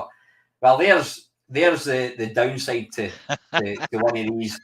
Well, forgetting the fact that you can't really buy them at the moment. I mean, the one I've got was through a mate's mate. It's second hand. I don't mind admitting it was 400 quid. That's what it cost me. But I had, not that I have to justify where I get my money, but I managed to sell my my 3DO just about 2 weeks beforehand for, what did I sell it for? I sold it for 430, and then I got 360 from eBay. eBay took 70 quid. But anyway, so the 3DO paid for my Meister, but it cost me 400 quid. But to buy one now, Dale, you're talking what? No, you said it yourself. It's the customs and everything else. It's not. It's not only is it difficult to source the one particular board that you need, which is the TAC-10. Everything else seems to be in quite good supply. It's getting it into this country and then assembling it into its full product. So you got a bargain, and most people are paying around about the top end of £500 to £600, aren't they? It's like 550, 650, and anything in between is the. I'm sure that'll flux. I'm sure supply will get better again. Surely. Well, I think at the end of the day, it's one company that makes the TAC-10 board. The chip is also something that they have to source, and then there is the demand for it when these chips are also used in other things. They're used in some of these consoles that have got FPGA. It's called programmable gate array. So these chips are not only used in a TAC-10, they're also used in some of these retro console things where you can emulate a Saturn and stuff. You know, they've got FPGA chips in, and so therefore, when COVID occurred and when Brexit occurred and all of that sort of stuff, there is a shortage of chips, semiconductors, chips everywhere. We're still behind in building cars. Yeah. So for somebody to get the chips together to make TAC-10 boards, even though there is such a demand for them, I'm pretty sure but we've got a car industry shortage and they're going to give us more money for the chip. So they're going to have all of this. There is that aspect of it. Also, I don't know where they build them, whether it's one manufacturer, whether it's 3 different areas of the world where they construct these things. For all I know, they go to PCB way and do it. I wouldn't have a clue, but somebody has to manufacture it all to a spec. So you know what? They are expensive. I mean, 500 quid's a lot of money in anyone's book. But then again, you always have to bear in mind you'll pay that for a PlayStation 5. So you need to look at what you're getting for it. Apart from being able to play games, which some of my friends would argue, well, I can do that on my PC, and you'd be absolutely right. I look upon the Meister as not so much being the ability to play other games. I look upon it as I now own an original Texas TI 1994A. Yeah. I own a Dragon 32. I can go in and just load it up. And I was fanning about with BBC Basic a couple of nights ago. I was just messing about, trying to remember what kind of thing. And it's great. I'm sitting at a screen with a keyboard, and I'm sitting typing. And I know you can do that with an emulator, but you've got the thing about you run an emulator in Windows. You've got unless you're running it full screen, it takes away when you're running an emulator in Windows, you're running an emulator because you've got all your icons, you've got the start button, you've got the internet. Chances are, if you're anything like me, when you've got 2 screens, you'll be loading up a Commodore 64 game and you've got a YouTube video running at the side. Yeah. Listening to Dale's blog or something, you know what I mean? You're doing I wish. You're doing two things at once. When I'm sitting in front of that Meister, all I can see is BBC, black, basic. That's it. Yep. As far as I'm concerned, I've got a BBC underneath that table. Yeah. So it's like owning the real hardware. It is. And I mean, I just want to go back just a little bit to what I originally said when we first had our discussions on the Meister. There was two reasons, and they were only two reasons on why I didn't have right at that time a Meister. And one of them was I'm working 18 hours a day and I just wouldn't be able to give it the time I need to actually go on the product. Yeah. The second one was by the time I actually do get round to wanting it, I bet you any money there'll be a second version of it. And it'll be newer than the version that I've actually got, and I'll have to buy it again because it'll be faster. Now, I remember the arguments that were coming in on the chat on that saying there ain't going to be a second version and all this sort of stuff. And I never got a conclusive answer to that. But as far as I'm concerned, the Meister may stop at this name, but that doesn't stop there being a Meister 2, a Meister 3, or an incremental improved version that is compatible with the Meister that also now does this, and it increases its capability for you to be able to do something a little bit later on. I don't care what anybody says, technology doesn't stop. Oh yeah. Now yeah. I'm not a petrol head, but I'm a tech head. And I have to look at this thing, and and all I was turning around and saying was the Meister's been out for 2 years. How much longer is it going to be before there's a Meister 2? 2 years, 3 years? Am I then going to have it for a year and I'm going to upgrade? Is it going to be 6 months? And I just looked at it like that at the time. And we're talking about a conversation we had 2 years ago. You know, it's funny. My brother-in-law for years never had a PC. I mean, I'm talking. What would I be talking? Sort of late 90s, and he never had a computer. And the reason for not having a computer was there's going to be a better one coming out. And that, you know, and he never, ever, well, he did get one eventually.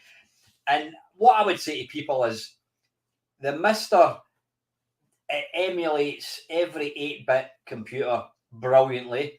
It emulates Amiga ST Archimedes. What else? What else does it do? Sharp X. I mean, Sharp X 68000 will blow your mind. I was playing Dragon. What's that one where you've got the dragon flying up the way? It's Dragon, not Dragon Force. Dragon, blah. You shoot eggs and you get a 2-headed dragon. But I just want to answer something because we've started an argument, and I didn't want to start an argument, right? I'm just going to answer this, and that was the two reasons why I haven't got a Meister, and I would still now buy a Meister 1. But I will say this to everybody that's out there: I am not proficient enough to turn around and say what I've said is true or not.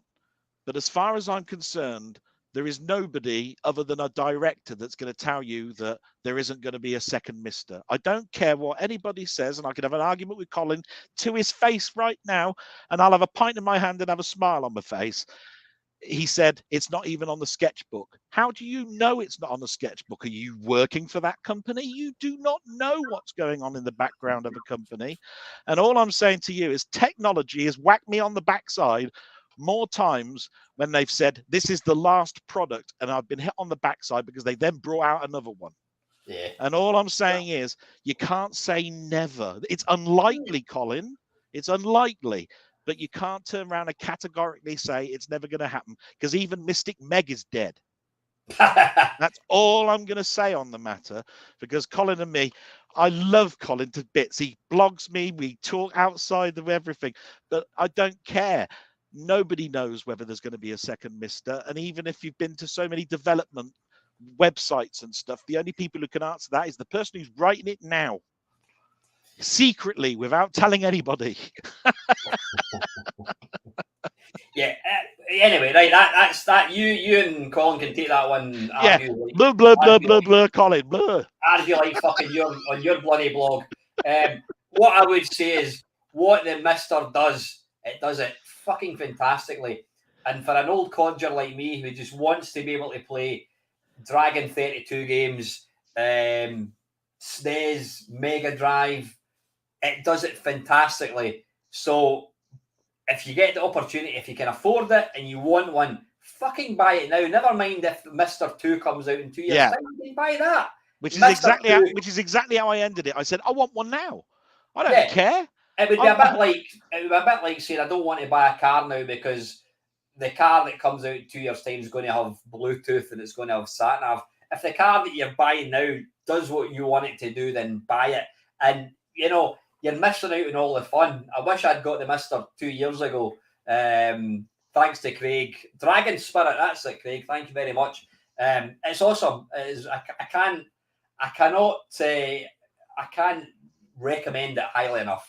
Seriously, if you like playing old games and if you've got a couple of systems, original systems kicking about that you don't use, seriously think about selling them, and that will fund you your Meister. I've sold a 3DO, a system that sat in that cupboard for best part of 4 years, unused. I've sold that, and I've now got the ability. I can play 3DO games on my PC. I don't care. This is where I have to commend Colin, because without Colin and the people like Colin getting that technology, embracing it, and telling everybody that it's out there, they're the people that we were like when MAME was coming out. They're the back end people that went, "Have you seen this? Download this now," and all of that sort of stuff. Yeah. All I'm saying to you is that it's just I want one now, but I'm a tech head. It's just I never had the time back then. When you talk about £500 or £600, you do bulk at things, but you got to also remember that I'm a person that learns from my mistakes. My dad turned around and said, "Don't buy a new car, son. Keep getting these old cars like I keep doing," right? And I said, "But I always wanted a new Audi, Dad." And he said, "Well, you can save up if you want, but it will take you years. And every time you go into a place to buy one, there'll be a newer one out the next year that's got more features, and you will be basically stuck in that hole where you'll be taking it back and getting another one, and it will never become your own." I told him, "That'll never happen. I'll always take out a loan, Dad, if I need a loan or I'm saving up for it." It took me 10 years. By the time I got that car, and it was the newest one, he was quite right. The next year, the dashboard was electronic and it had Google Maps right inside the bloody dials where the rev counter in the air. And I was going, "Oh, wouldn't I like to have that in my car?" Tough shit. You bought the car from last year and you're stuck with it. Unless you're going to sell that and get that, you've got to buy at the time it suits you. And I waited far too long. And that's why I commend Colin, because Colin has done the thing that I should have done 4 years ago, regardless that I had the time or not. The convenience of it was there, and I should have took it, and I didn't. So I'm the stupid one that looks stupid, Colin. Look, I'm the stupid faced person. But all I would say to people is, if you want to, and I will never ever diss emulation. Emulation is fucking superb. It really is. My whole channel has been based on emulation. It's fantastic. But if you get the opportunity, if you want to play games, if you want to experience old hardware even better, then the Meister will do it. And trust me, I've been in emulation for so long, and when I fired up the Meister, it was a genuine wow. It was like, this is good, because I was thinking I'm going to get something that I'm going from a PC with 50,000 games in it, and I'm going to buy this little black box, and I'm going to be able to play 200. That's a downward step, and that to me is another plus. I was, emulate arcade wise. I don't know. I think I said there was 500 games, and there's not 500 games. There's maybe 200, maybe not even 200 games. There's a lot of games. Most of the classics are there. There's still a lot of good games, like classic arcade games that are not supported. But you know what? That's now made me excited about the Meister. My mate came up the other night there, and we were messing about with it, and we ran an update, And one of the name, I said to him, I said, "Oh, it's a pity we can't play Outrun at the moment." And then lo and behold, as it was running, downloading, it came up Outrun. Oh, fucking hell, that's going to be there, it's going to be there. And when we loaded it up, switched the Meister on, it wasn't there. I don't know what it was doing, I've no idea. But the point is, it's now reinvigorated the excitement for getting games. Yeah, I could go and play Outrun in that. I could go downstairs and play Outrun on one of my 3 main cabs. But you know what? I can't wait to get Outrun for the Meister. Yeah. For you, you've gone back to the excitement of 1998. Yeah, that's exactly. It's like going back in time. That's a little main box. That's my Dave's Video Game Classics box right there, and it tells you, you're getting a new game. It's brilliant. I'm not going to bore people with it because I know I was one of the people fucking boring, and but all I can say is I don't regret getting it. I'm stupidly passionate about it. If you get the opportunity to get one, buy it. You're not going to put it this way. You're not going to be disappointed. That's how I would look at it. I think that for the people that have got the money, and it must be one of those things where it's not going to make you skin. Go out and get it because you're going to get a lot of enjoyment out of it. And there's a lot of people out there that want to help you set it up. And the anticipation of the next release is the thing that makes you keep wanting to go back to it, which you tend to find doesn't happen when a new emulator or a new piece of software comes out. It's the fad of the month, and then after a month, the fad's gone. That doesn't happen with something like with the Meister, because you're going back literally to 1998 in a way that this works. And the excitement is just going to be there, and it will just keep building, because when that ROM comes up and it says it's available, God, that's going to be accurate, and I want it now. Yeah. Where in MAME it was like, it might work, it might not, and it was your nostalgia aspect of not having the arcade machine next to you that made you go, it looks like it's Outrun, so it must be all right. I mean, if I had the money, and I'm even if I did have the money, I wouldn't do it. I would love to put a Meister into my arcade cabinet, because then you would have the ultimate experience. But as it is, I've got my arcade stick with Sanwa buttons and all that bollocks, and it's just phenomenal. That's what I use for all the controls. Yeah. Skinner Box is asking me, do you think you may regret getting rid of your original hardware, say 10 years from now? Possibly, because I think at the end of the day, if you own something that you really like and then you sell it, there may become a time you go, oh, I wish I still had that. But you know what? I've had my original hardware for such a long time. I don't use it. I'm getting older now. No, I've had my fun. With my original hardware, and that Meister box is going to scratch a very big itch as far as I'm concerned.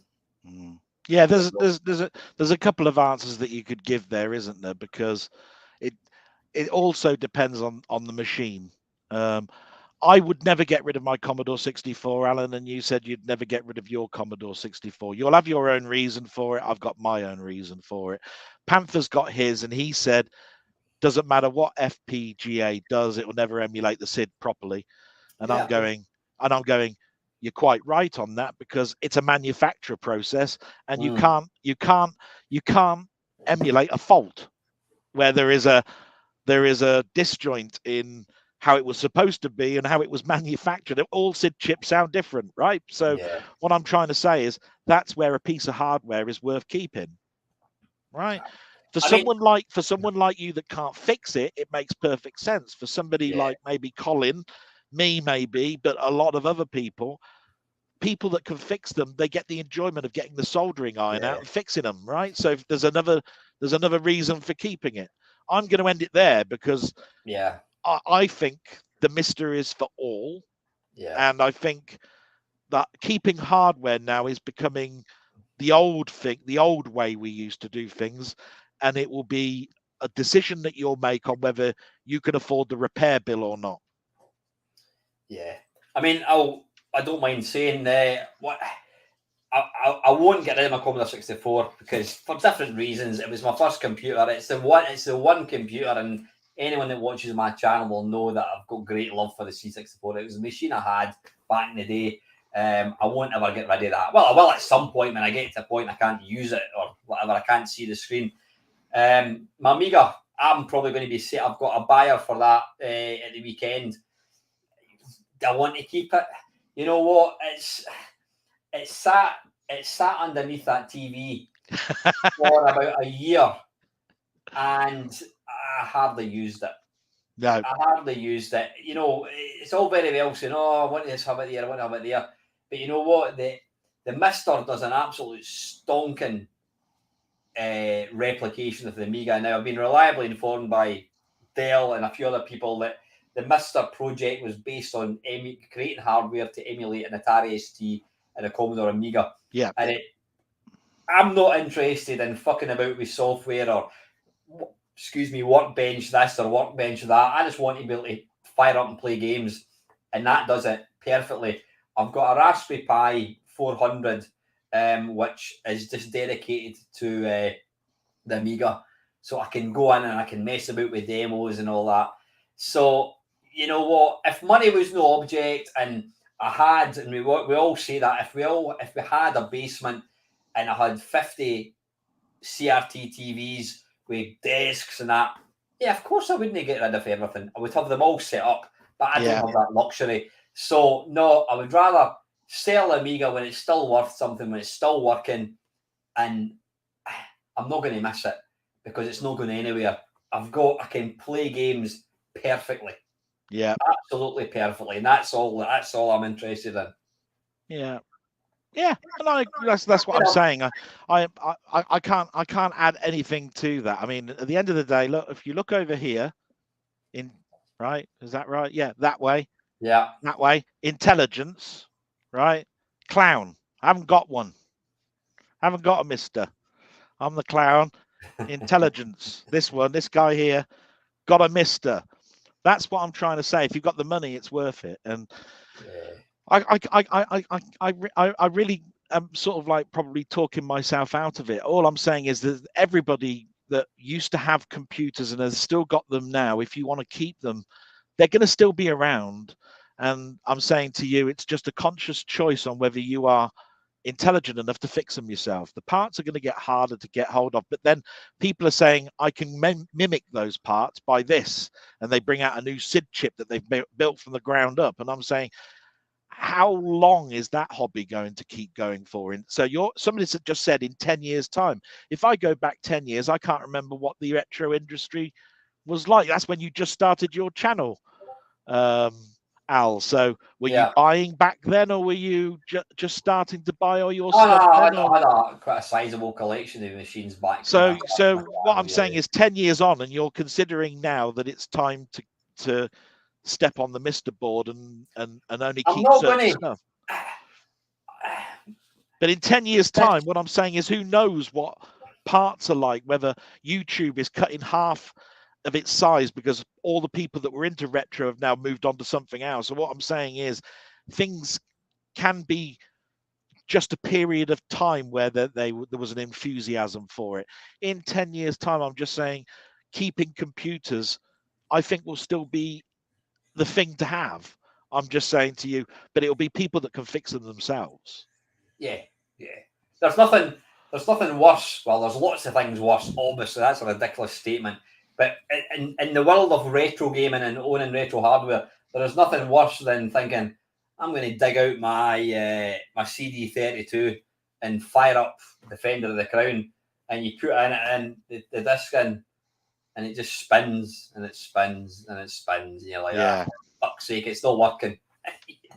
And that's where I am. I mean, I'm getting older now, and I'm just thinking, retro hardware, classic hardware, is going for quite a bit of money. Yeah, I mean, there's some.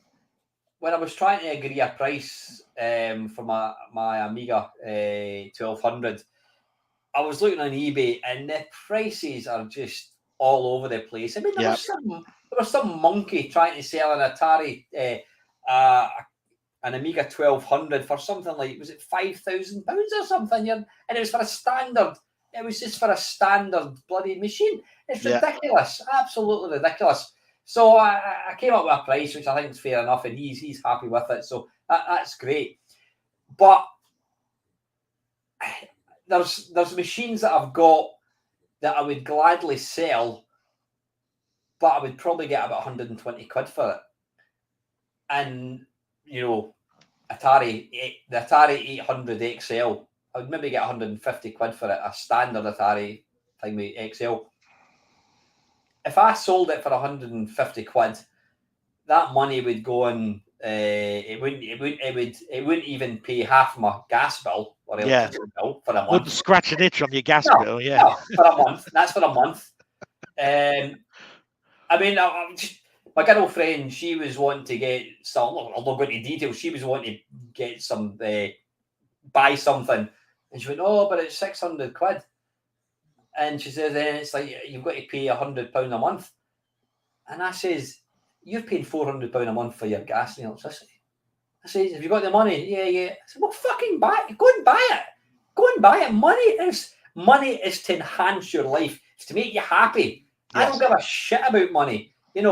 If I've got money, I'll spend it. That's what it's there for. I really don't give a damn about money." So yeah, getting back to my Atari 800 XL, I sell that for 150 quid. I fill up my tank with petrol, and then I go to Morrison's and get a couple of bags of messages, and then I go, "Oh shit, I've not got it anymore. What have I got to show for it? Fuck all." So I don't. That's why I've never sold any stuff. If somebody offered me, it's not worth it. If somebody offered me 400 quid from Atari 800 XL, I'd say, "Come and get it. You wire in." You know what I mean? Yeah. So it's going to be select systems that I'm getting rid of, but it will get to a point where I would, if somebody says to me, "Listen, I'll give you £5,000 for all these systems," I'd say, "Deal, come and take them away." Yeah. Because I don't think I'm giving up anything. Any system that I sell, I can still enjoy the games. I've always been. For me, it's always about the games, nothing else. Yes. That's me personally. I know everybody's got their own take on it. Anyway, right, yeah. I just muted there for a moment. Sorry, just so I can cough. Yeah, I mean, I totally. Just to go back to something that you said, it's you said about your girlfriend and she wanted to buy something and it was £600 and all of that. That resonated with me, right?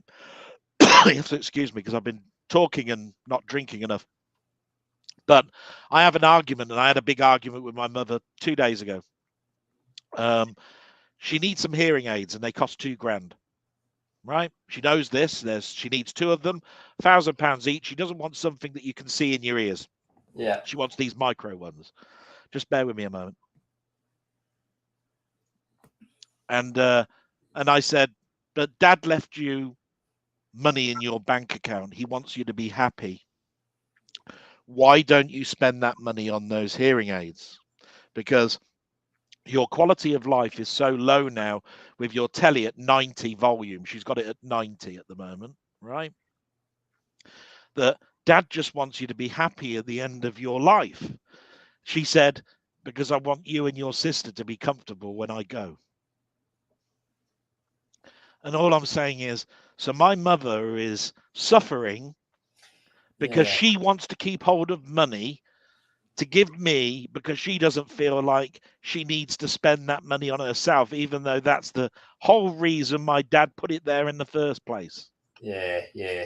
And when you look at things like that, you got to turn around and go, "Mum, I want you to be happy. Bloody buy them. If you don't, I'm going to get my money out of my account and buy them for you. Because you're doing my nut in, because I want you to be happy and comfortable. And you're becoming uncomfortable to make me comfortable later on. Don't do it. I'll be comfortable later on. Thanks very much, Mum," is all I keep saying to her, but she doesn't listen. And all I'm saying is, don't be like that. That's what I was like when I was trying to buy my Audi car. It took me 10 years. Could have had it 10 years ago. I wouldn't be having this conversation because I'd have tried all sorts of different cars. I waited and waited and waited. It was stupid. All I've done is that time's gone and I can't get it back. I have a mate. He was actually my boss. He's now retired. And for years and years and years, he always wanted to own a Jaguar. He wanted to win a classic Jaguar, like an Arthur Daly Jaguar. You know what I mean? Yeah, And he would say to me, I said, what are you up to at the weekend, Frank?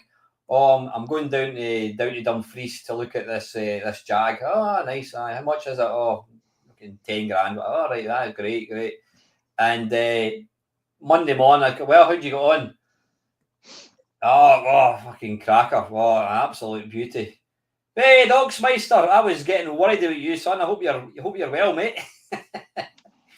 Glad to see you, mate. In fact, glad to see everybody that's tuning in tonight. Thank you very much. Anyway, I said, cracking motor, absolutely brilliant. I says, well, did you buy it? Nah, I don't know. I don't know. He was wanting 10 grand for it. I don't know. And my budget was 9.5. And I went, fucking, why didn't you just buy it? No. And this went on for years. Every other week, I'm going down to see a Jag. I saw a Jag. I really like it. And the missus likes it. And did you buy it? No. And I've always said that. I said, you know what? When I'm standing in the crematorium or whatever, or at your gravestone, it's going to say, Frank, he never did get his Jag. Yeah. And he can afford it. He can afford it. It was almost like the reason he didn't buy it was because he knew that every week he could go and look at another one, and if he'd have bought one, he couldn't do that anymore. Yeah, it's just you know, I don't know. I've seen. I mean, I got a memory thing popping up. In fact, it wasn't a memory. I was going through old photos and I found a photo from about 12 years ago. And it was of a friend, Tony. Tony was a fellow Scot, cleverer guy you would never ever meet. Beautiful guy, lovely, generous, dry sense of humour. He conquered cancer, and then it came back and bit him, and he beat it again, and it came back the third time and killed him. Yeah. And I miss him dearly. And you know what? Listen, folks, life is too short. You know, that's what I'm thinking. That's what I'm thinking at the moment. Fucking enjoy yourself. I think I'm that age now where it's if I want it, I'm going to buy it. I think now because I'm just at that age where I can't do this 10-year waiting anymore. No. Nah, I know. Anyway, I'm kind of brought the mood down a wee bit, but all I'm saying is, Anyway, the Meister, if you can afford one, go and buy one. So to summarise. To summarise emulation, Craig, it's a cracking thing. I'm sure everybody that's watching this tonight emulates. It's probably. I'll put it this way: if it wasn't for emulation, you could probably say that's a good point or a bad point. You wouldn't be sitting watching two old monkeys like ourselves talking. That's right. Because it's emulation. And every time if I buy a laptop or I buy a PC, the first thing I'm thinking about is, will it run my emulators? Will I have enough space to put all them ROMs on that space on this machine for me to do that with? Yeah. And that'll always be me since emulation has started. It's got to have a section there for me to do that with. Yeah, absolutely. I know. So anyway, listen, we're going to round it up. I always like to annoy the what do you call it, the OCD people, and I always like to end the video at like 1 minute and 59 and 26 seconds. Can I ask you a question though before you do that? Milty Swinbuckle, how are you, Squire? Yeah, I'm just going to ask you a quick question now. Yeah, because you're going to be rounding it up just shortly. When will you be answering the questions that everybody asked you last week? Not in this video. Not in this video. There we go. Yeah, I think 2 hours of us is enough. I just want to get something out here, and it's not some big announcement.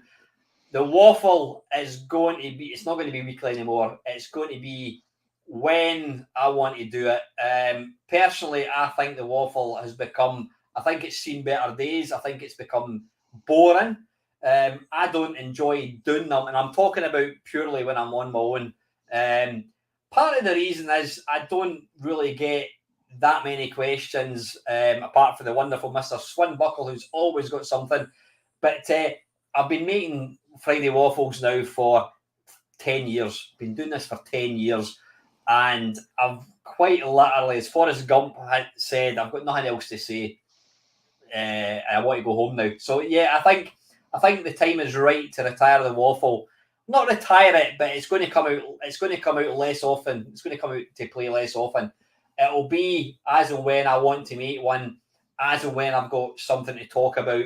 I just feel over the last probably 2 years, the waffle has moved away from gaming, and it's just become a platform for me just to kind of whinge and moan and say, oh, it's going to be short. I've got nothing to say, and da da da da da. And I listen to them sometimes. I think that's shit. So I always think that everything has got a finite length of time. Crossroads, they decided to stop that eventually because people were getting bored of it. So yeah, anything has got a finite amount of time. Same in pop groups or TV programs or whatever. And I think it's time for the Friday Waffle has to kind of take a sabbatical, just take a step back a wee bit. I will still do them. I mean, I love it when I'm joined by Craig and other friends. That's when I'm in a happy place. I mean, we've managed to get 2 hours out, and it's just talking. It's great. These will still continue. It's not going to be every week. It might be every 3 weeks. It might be every 4 weeks. It might be every couple of weeks. It doesn't matter. I'll do it whenever I want. And the second one is the Sunday streams are going to stop.